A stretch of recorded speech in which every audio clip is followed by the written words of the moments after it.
नमस्कार दोस्तों, आप सभी लोग का स्वागत है आप सबके अपने चैनल बीपीएससी स्टडी आईक्यू पे।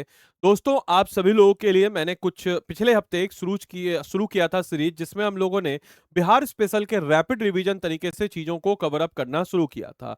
और उसी क्रम में दोस्तों, अगर हम बात करते हैं तो हम लोगों ने बेसिकली बिहार स्पेशल के टॉपिक्स को लिया था, जिसमें 2 क्लास आपको मिली थी, बट मेरी तबीयत खराब हो गई तो उसको हम कंटिन्यू नहीं किए थे।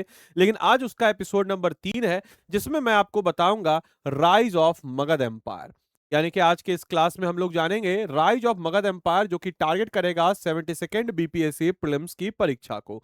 सबसे पहले मगध का उत्कर्ष कैसे हुआ, क्या क्या पहलू हैं, हम लोग बिल्कुल क्विकली रिवीजन करेंगे ताकि हमारा प्रीलिम्स फैक्ट हमको नजर आए। तो मगध के राइज के पीछे का कारण है उसका ज्योग्राफिकल लोकेशन। आपको बताते चले कि शुरुआत में मगध की राजधानी राजगिरी थी, और राजगिरी जो है 5 हिल्स से घिरी हुई थी, जो कि उस समय के हिसाब से इसको भेद पाना बहुत मुश्किल था। बाद की राजधानी बनी पाटलिपुत्र, जो कि गंगा और सोन नदी के बीच में एज अ सेफ के रूप में जलदुर्ग के रूप में नजर आती है। उसके अलावा मगध के राइज के पीछे का कारण था नेचुरल रिसोर्सेज। यहाँ पे छोटा नागपुर के क्षेत्र पे इनको आयरन मिल जाता था, साथ ही साथ इस क्षेत्र से जंगल था, जंगल से इनको हाथी मिल जाता था। और इन इन बेसिकली आपके आयरन से ये लोग मजबूत अस्त्र बनाते थे, साथ ही साथ इसका एग्रीकल्चर टूल्स बनाते थे, जिस कारण से अन्य महाजनपदों के कंपेयर में जो मगध महाजनपद है, इसके पास एक एक्स्ट्रा एडवांटेज हुआ, क्योंकि इनके पास अच्छी क्वालिटी का लोहा था, लोहा से वेपन्स बनाते थे और एग्रीकल्चर टूल्स भी बनाते थे।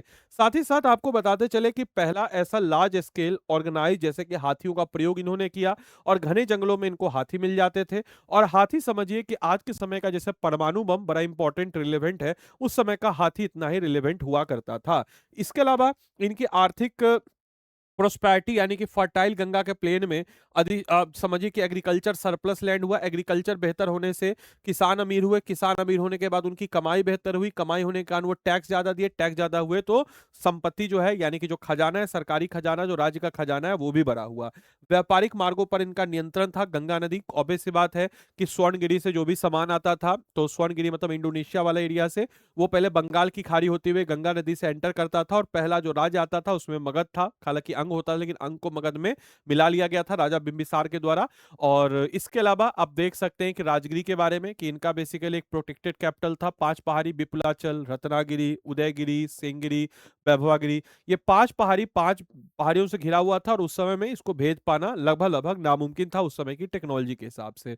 इसके अलावा पाटलिपुत्र भी आप देखिएगा तो गंगा गंगा नदी, साथ ही साथ इधर सोन नदी और इधर गंगा नदी, 3 तरफ से आपको नदी से घिरी हुई, और दूर से ही दुश्मन का पता चल जाता था तो आराम से एक जल दुर्ग के रूप में सुरक्षित आपको यहाँ पे नजर आ जाता था। इसके अलावा हम अगर बात करते हैं मगध पे रूल करने वाले पहली डायनेस्टी, तो बृहद डायनेस्टी थी सबसे प्राचीन। बृहद डायनेस्टी के फाउंडर जो थे बृहद स्वयं थे। इनके सबसे इंपॉर्टेंट राजा थे जिनका नाम क्या था, जरासंध। जरासंध का वध किसने किया, तो जरासंध का जिक्र हमको महाभारत में नजर आता है, और जरासंध का वध किसने किया, तो भीम ने किया था वासुदेव कृष्ण की सहायता से। इसके बाद हालांकि आर्कियोलॉजिकल एविडेंस से बात जब हम लोग करते हैं तो हर्यंक वंश पहली डायनेस्टी के रूप में नजर आती है। हर्यंक वंश के पहले राजा होते हैं राजा बिंबिसार। बिंबिसार को फाउंडर माना जाता है हर्यंक वंश का। बिंबिसार जो है, इनको हम लोग सेनिये के नाम से भी जानते हैं, क्योंकि इन्होंने पहली बार स्टैंडिंग आर्मी रखा। इन्होंने 3 मैट्रिमोनियल अलायंसेस किया। कोशला देवी जो कौशल के राजा प्रसंजीत की बहन थी, इससे शादी करके काशी को दहेज में लिया। इसके अलावा छेलना जो कि लिच्छवी राजा चेतक की बेटी थी, इससे शादी करके लिच्छवी के साथ अपने संबंध अच्छे किए। साथ ही साथ मदरई प्रिंस खेमा जो कि पंजाब के पास है, वहां से बेसिकली करके पंजाब के एरिया पे कंट्रोल इन्होंने स्थापित किया। साथ ही साथ राजा बिंबिसार के बारे में बताते चले कि इनका अम्रपाली के साथ भी संबंध था। अम्रपाली जिसको नगर बधू हम कहते हैं, इनसे कहा जाता है एक पुत्र हुआ जिसका नाम था जीवक। जीवक जो है चंदो परदोदा जो कि अवंती का राजा था, एक बार उनको जॉन्डिस हुआ तो उसके इलाज के लिए जीवक को ये भेजते हैं, जिस कारण से अवंती और मगध के बीच की जो दोस्ती है वो गहरी हो गई। इस बात को भी याद रखिएगा।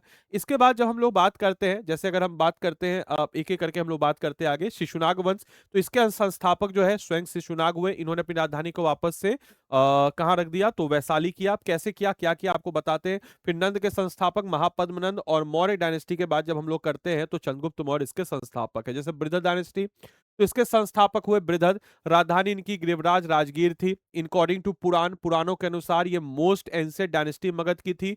और इसके प्रसिद्ध राजा की बात करें तो जरासंध थे, जो कि बृहद के बेटे थे, और इसको भीम के द्वारा इनका वध किया गया, बस यहां से याद रखिएगा। दूसरा जो हमारा हरियंग डायनेस्टी है, हरियंग डायनेस्टी के बारे में बताते चले तो राजा बिंबिसार। अच्छा, इनको हम लोग श्रेणिक के नाम से या श्रेणीय भी कहते थे, क्योंकि इन्होंने पहली बार स्टैंडिंग आर्मी का कॉन्सेप्ट डाला। रियल फाउंडर ऑफ मगध के रूप में जाने जाते हैं। फर्स्ट रूलर जिन्होंने स्टैंडिंग आर्मी रखी। 3 मैट्रिमोनियल लाइसेंस कोशला देवी, लिच्छवी और ऑब्वियस सी बात है मदरे प्रिंस खेमा के साथ। इनका एक रॉयल फिजिशियन था जीवक, जिनको इन्होंने अवंती के राजा चंद्र प्रद्योतस के इलाज के लिए भेजा, जिसके बाद इनकी दोस्ती भी हुई। इसके बाद हम बात करते हैं, इनके बेटे थे अजातशत्रु। अजातशत्रु जब राजा बनते हैं तो अपने पिता को ही मार के राजा बनते हैं। इसीलिए इस वंश को श्रापित वंश भी कहा जाता है, पितृहंतक वंश भी कहा जाता है। अजातशत्रु को कुनिक के नाम से जाना जाता था, अपने पिता को मार के राजा बनता है।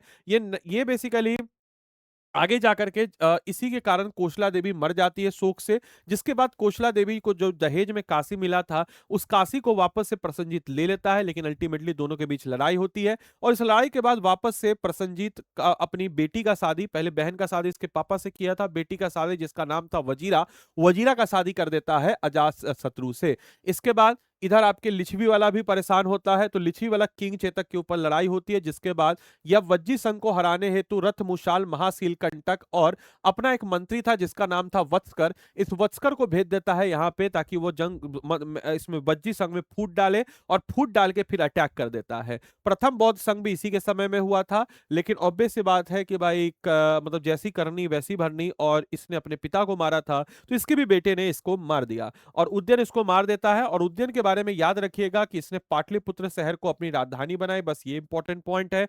नाग दशक इस वंश का आखिरी राजा के रूप में नजर आता है। ये रथमुशाल महासील कंटक दो टाइप के हथियार थे जो ये इस्तेमाल करता था। इसके बाद आता है sir Shishunag dynasty. Shishunag dynasty की बात जब हम लोग करते हैं तो शिशुनाग इसके फाउंडर हैं। इसने अवंती को मगध में मिला लिया, और अवंती के साथ जो 100 साल पुरानी प्रतिद्वंदता थी, इस प्रतिद्वंदता को पूरी तरीके से खत्म कर दिया। इन्होंने अपनी राजधानी को वैशाली किया, तो याद रखिएगा पाटलिपुत्र से वैशाली किसने राजधानी को किया? शिशुनाग ने।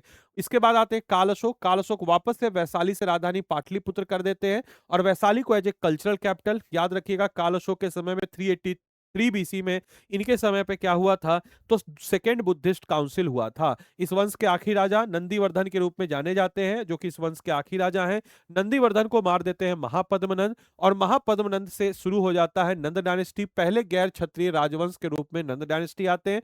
महापद्मनंद फाउंडर टाइटल क्या थे, तो सर्व आपको बताते हैं सर्व छत्रांत, उग्रसेन, एकरट, भागवर, दूसरा परशुराम, काली का वंशज, ये सारे नाम महापद्मनंद को कहे जाते हैं। महापद्मनंद कलिंग को जीतने वाले पहले राजा थे। कैनाल सिस्टम इन्होंने वहां पे बनाया। हाथी गुम्फा अभिलेख में हमको जानकारी मिलती है। साथ ही साथ इसके बाद आते हैं धनानंद। धनानंद आखिरी राजा के रूप में जाने जाते हैं। अलेक्जेंडर का जो अटैक हुआ था, ये अलेक्जेंडर जब भारत में आने का कोशिश किया था, इन्हीं के समय में अलेक्जेंडर जो है हालांकि आ नहीं पाया था तो अलेक्जेंडर किसके कंटेम्पररी था? धनानंद के। इनको जो है चाणक्य, बेसिकली हुआ क्या था कि चाणक्य का इसने अपमान कर दिया, और चाणक्य ने अपने अपमान के बदले बोला कि भाई तुम जैसे अयोग्य राजा को मैं से हटाएंगे, तभी यहाँ पे उद्धार करेंगे और अपनी चोटियों को बांधेंगे। धनानंद एक नंदो पकरमनी नाम का एक बट्टा होता है, मापन यूनिट, उसको यहाँ पे स्टेब्लिश करता है। साथ ही साथ जो है चंद्रगुप्त मौर्य जो है, ये बेसिकली चंद्रगुप्त मौर्य जो कि चाणक्य के शिष्य थे, या करके धनानंद को हटा करके मौर्य वंश की स्थापना करता है। चंद्रगुप्त मौर्य के बारे में बताते चले, नंद डायनेस्टी को हटाते हैं चाणक्य की मदद से। चाणक्य इनके प्रधानमंत्री भी थे। इसके अलावा आपको बताते चले, अलेक्जेंडर के मर जाने के बाद उनका शिष्य सेलुकस निकेटर वो आपके स्टेब्लिश हो जाता है नॉर्थ वेस्ट के एरिया में, और सेलुकस निकेटर को हराया जाता है 305 ईसा पूर्व में, जिसको हम लोग बैटल ऑफ इंदस कहते हैं। फिर सेलुकस निकेटर चंद्रगुप्त मौर्य को, एक समझदार आदमी होता है जो मजबूत आदमी से दोस्ती करता है, और अल्ट्रा प्रो समझदार आदमी उसको अपना दामाद बना लेता है। तो सेलुकस निकेटर अपनी बेटी का शादी, जिसका नाम था हेलेनिया कार्नेलियस, कर लेता है किससे? चंद्रगुप्त मौर्य से। और काबुल, कांधार, बलूचिस्तान, हेरात इसका एरिया देता है, और इसीलिए चंद्रगुप्त मौर्य को कहा जाता है लिबरेटर ऑफ इंडिया। इसलिए इसको क्या कहा जाता है? लिबरेटर ऑफ इंडिया, भारत का मुक्तिदाता। और अपने एक शिष्य जिसका नाम था, अपना एक राजदूत मेगास्थनीज को भेजता है। यही मेगास्थनीज आगे जाके इंडिका किताब लिखता है, जो कि हमको इस दौर के बारे में बहुत कुछ जानकारी देता है। इसके बाद चंद्रगुप्त मौर्य के बारे में बताते चलें कि ये जैन बेसिकली था और इनके समय में पहला जैन काउंसिल हुआ। साथ ही साथ आपको बताते चलें भद्रबाहु के साथ ये सलेखना प्रोसेस में जाकर के अपने शरीर को त्यागता है। सलेखना प्रोसेस जैन की एक पद्धति है जिसके तहत इंसान कम खाता है, कम खाते खाते एक दिन शरीर को त्याग देता है। फिर राजा बिंदुसार ये सारे के सारे सेवाइट्स को मानने वाले, शिव को मानने वाले थे, लेकिन आगे जाकर के सब ये जैन को चले गए, ये आजीवक संप्रदाय को चले गए। इनके समय में एक आजीवक संप्रदाय का मॉन्क था जिनका नाम था पिंगलवत्स। तो इनको है अमित्र घात के नाम से जानते थे। इसके अलावा डिस्ट्रॉयड ऑफ ट्रो यानी कि अमित्र जो दुश्मन है, दुश्मनों का विनाशक। इसके अलावा आजीवक संप्रदाय के संरक्षण के रूप में भी बिंदुसार को माना जाता है। उसके बाद आते हैं सम्राट अशोक की बात करते हैं तो 261 ईसा पूर्व कलिंग की विक्ट्री आपको पता है और इन्होंने धम्म की पॉलिसी अपनाई। तीसरा बुद्धिस्ट काउंसिल जो कि मोगलीपुत्र तिशा के समय में हुआ था, इन्हीं के समय में, जिसमें तीसरा पिटक अभिधम पिटक को जोड़ा गया। इसके बाद इस वंश के आखिरी राजा बृहदोते, लास्ट रूलर जो मौर्य डायनेस्टी के बृहदोते हैं, और इनकी हत्या पुष्यमित्र शुंग के द्वारा की गई, जिसके बारे में हम लोग आगे फर्दर देखेंगे। बाकी आपको बताते चलें 3 बुद्धिस्ट काउंसिल हो चुके हैं। पहला बुद्धिस्ट काउंसिल 483 ईसा पूर्व में हुआ था, राजगीर में हुआ था, अजातशत्रु के समय में हुआ था। अध्यक्ष कौन थे? महाकश्यप। इस बुद्धिस्ट काउंसिल की खास बात बताते चले तो यहाँ पे त्रिपिटक में से 2 पिटक, एक है हमारा विनय पिटक, दूसरा है हमारा सुत्त पिटक कंपाइल किया गया था। विनय पिटक की बात जब हम लोग करते हैं सर, तो विनय पिटक को कंपाइल उपाली के द्वारा किया गया था, जिसमें बुद्धिस्ट मॉन्क और नन के लिए नियम कानून थे। सुत्त पिटक को कंपाइल किया गया था आनंद के द्वारा, जिसमें अगर हम लोग बात करते हैं तो भाई गौतम बुद्ध की टीचिंग्स थी। दूसरे बुद्धिस्ट काउंसिल में स्थिरवाद और महासंघिका में दो में बुद्धिस्ट सेक्ट बटा था, और तीसरे बुद्धिस्ट काउंसिल में अभिधम पिटक और बुद्धिस्ट मिशनरियों को दूसरी जगह भेजने की बात कही गई थी। इस बात को भी याद रखिए। अभिधम पिटक को किसने लिखा? मोगलीपुत्र तिशा ने। इस बात को याद रखिएगा। डायरेक्ट फैक्ट वन लाइनर जहां से क्वेश्चन बनते हैं। Who is the foundation of Pataliputra question पूछा गया। उद्यन, कॉन्फ्लुएंस ऑफ गंगा सोन, जीवक से क्वेश्चन पूछता है। बिंबिसार और अम्रपाली वाला क्वेश्चन है। रॉयल फिजिशियन, ये सारे के सारे जो क्वेश्चन है प्रीवियस ईयर में पिछले 2-3 सालों में पूछे गए हैं, तो एटलीस्ट आपको पता होना चाहिए क्रोनोलॉजिकल ऑर्डर में। बाकी आप खुद से तैयारी कर रहे हैं, अच्छी बात है। कहीं दिक्कत हो रही तैयारी में, कुछ इशू आ रहा है तैयारी में, तो बाबू 72 का एक हमारा पीटी बैच है, इसके साथ आप जुड़ सकते हैं अपनी तैयारी को बेहतर करने के लिए। मात्र 3000 में अंडर माय मेंटरशिप हमारी पूरी टीम है। आप सबको पता है कि we have Amit Shri sir, Amit Silani sir, Ved sir, मैं हूं, अंकिता मैम है, अंशु मैम है, अरोरा सर है, सिप्रिया सर है। तो 3000 में आपको ये बैच मिल जाता है। आप बैच को लेकर के, मेरा नंबर है 8789847319, आप मुझे इस पे व्हाट्सअप कर सकते हैं। बाकी आपकी मर्जी है, आप लेना चाहें तो इस बैच के साथ जरूर ले सकते हैं। इस बैच में क्या क्या मिलता है आपको? तो 400 प्लस घंटे की लाइव क्लासेस मिल जाती है, जिसमें हम लोग सारे subject, history, polity, geography, economics, Bihar special, current affairs, general science, सब कुछ इसमें कवर अप करा देते हैं। Special focus Bihar specific topic पे होता है, special coverage current affairs, national current affairs Bihar पे, crux lecture notes Hindi English का मिलता है, मॉड्यूल वाइज टेस्ट एवोल्यूशन के मिलता है, वीकली करंट अफेयर सेशन मिलता है, unlimited access to recorded class, regular doubt clearing session, recorded BPSC prelims batch और फ्री निर्णायक टेस्ट सीरीज भी इसमें आपको मिल जाता है। तो यानी कि टेस्ट सीरीज भी आपको इसमें मिल जाता है। साथ ही साथ मेरा हैंड रिटेन नोट्स भी आपको इसमें मिल जाता है मेरे भाई। तो आपको हैंड रिटेन नोट्स अगर चाहिए तो आपको क्या करना होगा, तो आदि लाइव ही कोड लगाना होगा। आप देख सकते हैं, दिस इज हाउ, यहाँ पे आप देख सकते हैं हर टॉपिक का आपको यहाँ पे क्या मिलता है। तो हर टॉपिक का यहाँ पे आपको हैंड रिटेन नोट जो है यहाँ पे आपको बकायदा जो है यहाँ पे आपको हम कह सकते हैं मिल जाता है। ठीक है, तो यहाँ पे हम कह सकते हैं कि आपको हर टॉपिक का हैंड रिटेन नोट जो है यहाँ पे आप लोग को मिल जाता है। तो इस चीज को आपको इंश्योर करना है। ठीक है, तो यहाँ पे आप देख सकते हैं। ठीक, अब जैसे इस बैच में अगर आपको इनरोल करना है, लेट अस सपोज कि आपको इस बैच में इनरोल करना है, तो अभी पता नहीं इंटरनेट नहीं चल रहा, बाकी कोई नहीं, हम आपको बताते हैं। स्टडी IQ के ऐप या वेबसाइट पे आप जाइएगा, या डायरेक्टली आप मुझे व्हाट्सअप कर दीजिएगा 8789847319। आप डायरेक्टली मुझे व्हाट्सअप कर दीजिएगा आदि लैब कोड को लगा करके। ठीक है, आदि लैब कोड को लगा करके। वैसे मैं प्रोसेस बता देता हूँ। स्टडी IQ के ऐप या वेबसाइट पे जाइएगा, वहां पे स्टेट PCS बिहार में आएगा हमारा 72 का टारगेट बैच, वहां पे जाइएगा, कोड का कॉलम आएगा, कोड में आदि लाइव लगा दीजिएगा और ये बैच में आप इनरोल कर सकते हैं। ठीक है, तो चलिए मिलते हैं अगले सेशन में, तब तक के लिए सारे बच्चों को bye bye, take care, thank you and thanks for watching this session.